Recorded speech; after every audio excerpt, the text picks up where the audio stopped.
Halo sahabat kita podcast, apa kabarnya semua? Semoga tetap sehat dalam lindungan Tuhan Yang Maha Esa. Ketemu lagi di Kita Podcast, podcastnya Balai Karantina Pertanian Kelas 1 Palembang. Bersama saya, Nofrintan Sitanggang. Sebelum kita berbincang lebih lanjut, terimalah salam dari kami. Salam dari Palembang. Kita Paca. Podcast kali ini saya ditemanin oleh Bapak dan Ibu narasumber kami, pejabat fungsional di Karantina Tumbuhan Balai Karantina Pertanian Kelas 1 Palembang, yang mungkin akan berbagi informasi mengenai bagaimana tindakan karantina tumbuhan di wilayah kerja Pelabuhan Laut Tanjung Api-Api. Baiklah, saya akan menyapa narasumber kami. Di sebelah kanan saya, Bapak Eke Ramli, SPMSI. Beliau ini adalah salah satu pejabat fungsional muda. Mungkin tahun depan akan madi ya Pak ya? Insya Allah. Insya Allah, baiklah.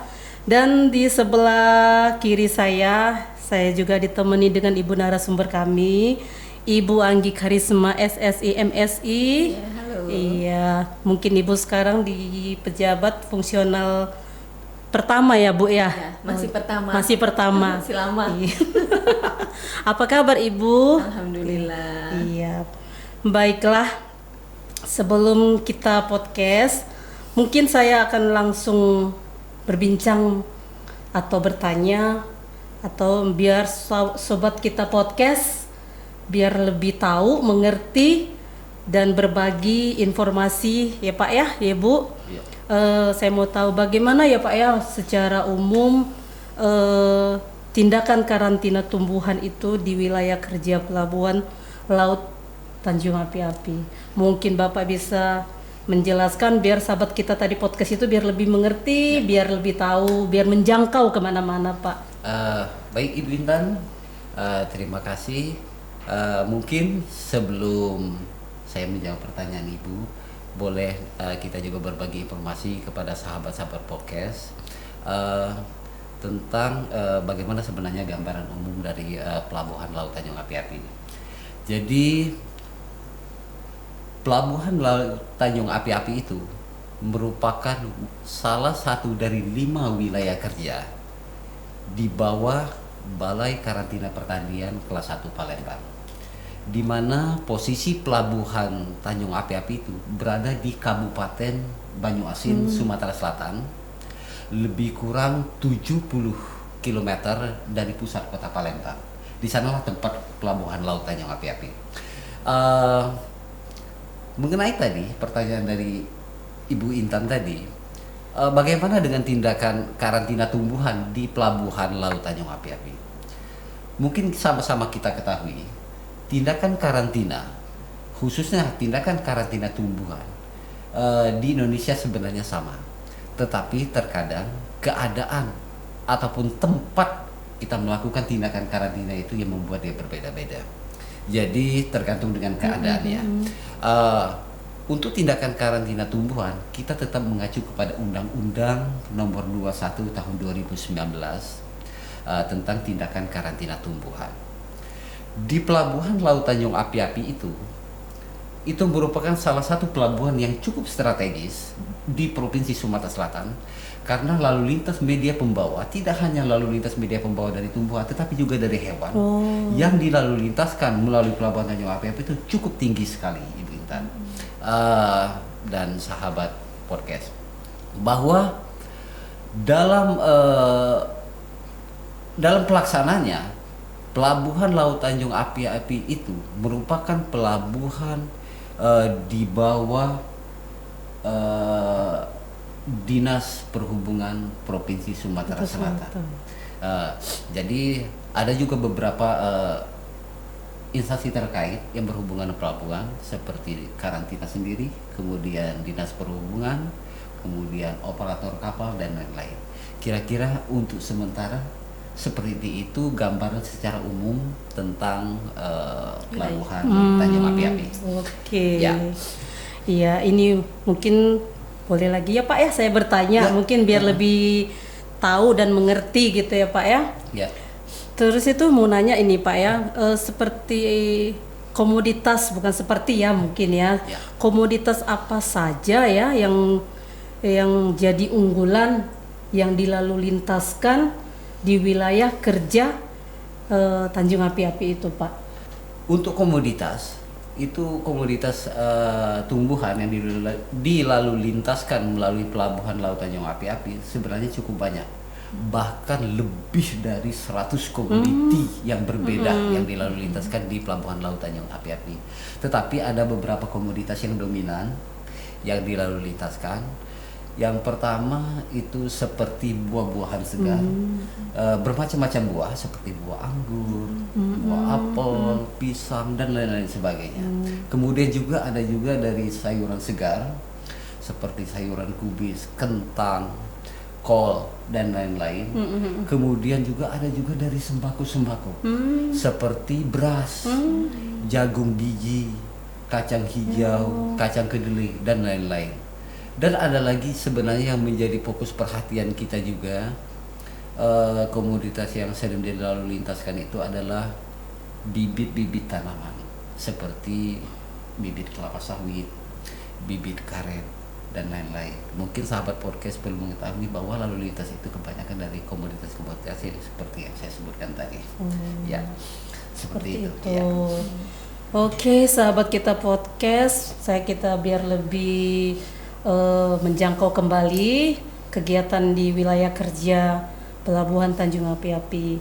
Kalau frekuensinya itu seperti apa Pak kegiatan di sana itu?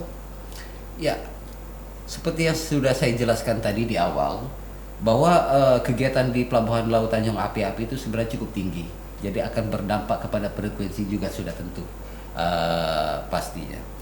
Oleh karena itu, frekuensi kegiatan di sana untuk tindakan karantina tumbuhan bahwa dalam 1 tahun itu lebih kurang 7.000 sampai 8.000 sertifikat kesehatan tumbuhan antar area yang kita keluarkan.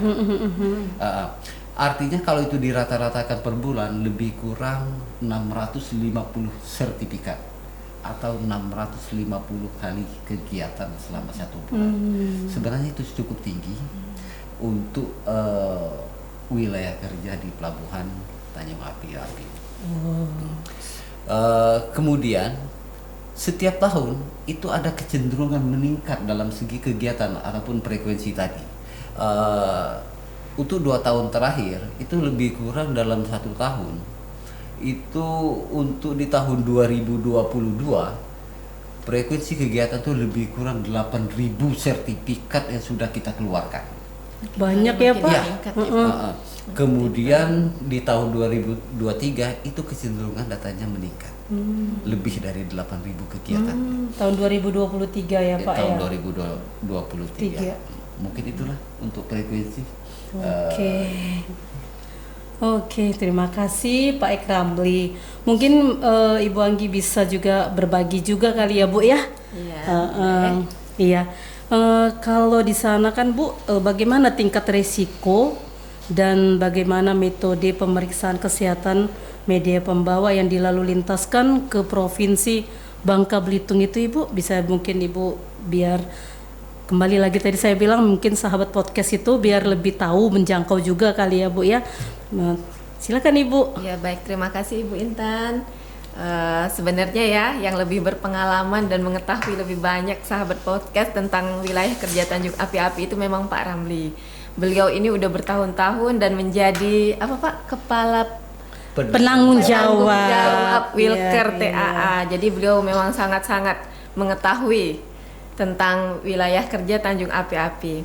Dalam 1 bulan sertifikasi yang dikeluarkan oleh 600 iya dari wilayah kerja Pelabuhan Tanjung Api-Api itu kan 650 sertifikat. Berarti 1 hari itu bisa Hampir 30-an bahkan lebih ya Pak ya. Iya, ya, Pak, karena jam kerjanya juga tidak hampir 20 penuh gitu 24 jam Pak, ya. tidak non-stop lah ya. Luar biasa memang petugas-petugas karantina yang Jadi perlu kita kasih applause gitu ya kan, applause dulu ya.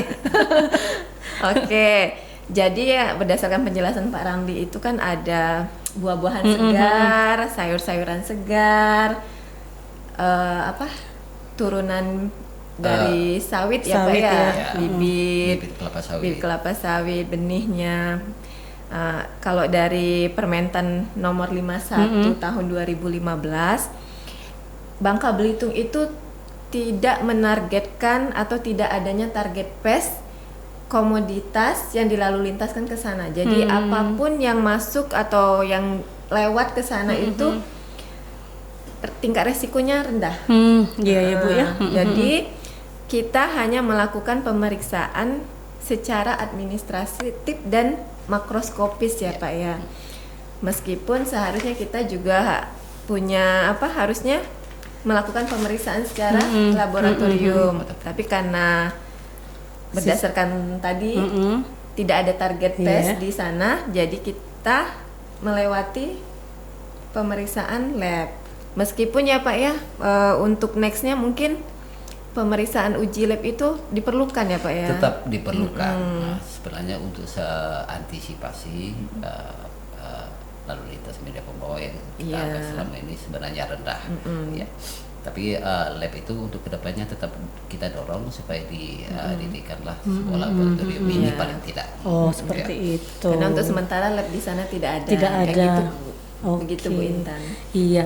Nah ini lagi Pak, saya juga mau bertanya. Ini kan sekarang kan kalau padat ya Pak ya di Tanjung Api-Api itu, bagaimana Pak caranya mengimplementasikan PPK online itu ke pengguna jasa di wilayah kerja Pelabuhan Laut Tanjung Api-Api itu Pak? Mungkin Bapak bisa juga menjelaskan lebih rinci atau lebih biar kita mengetahui juga bagaimana Pak. Silakan Pak.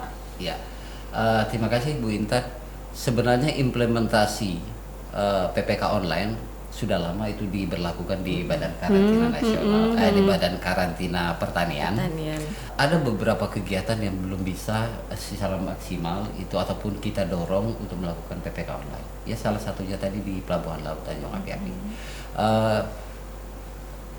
Dengan frekuensi kegiatan yang cukup tinggi, ya, dengan asumsi juga ataupun dengan pertimbangan bahwa di media pembawa yang dilalu lintaskan melalui Pelabuhan Laut Tanjung Api-Api itu kebanyakan media pembawa milik pribadi, bukan dari perusahaan. Nah, sehingga terkadang mereka itu masih belum dalam tanda kutip begitu paham tentang PPK online. Di samping itu juga karena frekuensi kegiatan yang cukup tinggi, bahwa barang-barang juga yang dilalu lintaskan tidak boleh terhambat, sehingga mereka melakukan permohonan itu secara manual ataupun secara fisik, belum melakukan pengajuan permohonan tindakan karantina itu dengan menggunakan PPK online seperti yang sudah kita siapkan.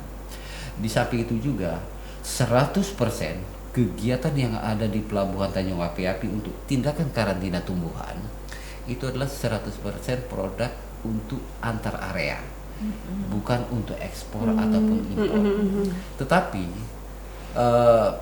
sebenarnya PPK online itu bukan cuma sekedar untuk ekspor impor, antar area juga kan lebih bagus dari menggunakan PPK bener, online. Pak, bener ya. Ya, namun untuk sekarang belum bisa kita maksimalkan ke pengguna jasa, khususnya pengguna jasa di wilayah kerja Tanjung Api-Api. Tapi untuk kedepannya kita tetap optimis, tetap kita dorong supaya pengguna jasa itu menggunakan PPK online. Sebenarnya tidak begitu menyulitkan. Yang penting ada jaringan internet, mereka sudah punya laptop, kan bisa mengajukan permohonan. Difasilitasi mereka itu dari internetnya ya Pak waktu ya. pelayanan atau waktu SLA kita dalam melaksanakan tindakan karantina itu dapat sesuai dengan SLA yang ada begitu. Tapi untuk sekarang pengguna jasa yang menggunakan PPK online melalui Tanjung Api-Api itu mungkin belum sampai 20%. Tapi sekali lagi ya, kedepannya kita tetap optimis supaya nanti 100% lah. Mudah-mudahan kita sama-sama berdoa semoga pengguna jasa yang ada di sana bisa menggunakan PPK online sehingga pelayanan kita itu bisa berjalan dengan efektif, efisien, begitu. Oke. Baik sahabat kita podcast, jangan lupa lapor karantina mau melalu lintaskan tumbuhannya. Demikian podcast kita hari ini. Terima kasih kepada kedua narasumber kami Ya, sama-sama. yang sudah berkenan berbagi informasi mengenai tindakan karantina tumbuhan di wilayah kerja Pelabuhan Laut Tanjung Api-Api. Semoga podcast kali ini bisa menambah wawasan pengetahuan kita semua.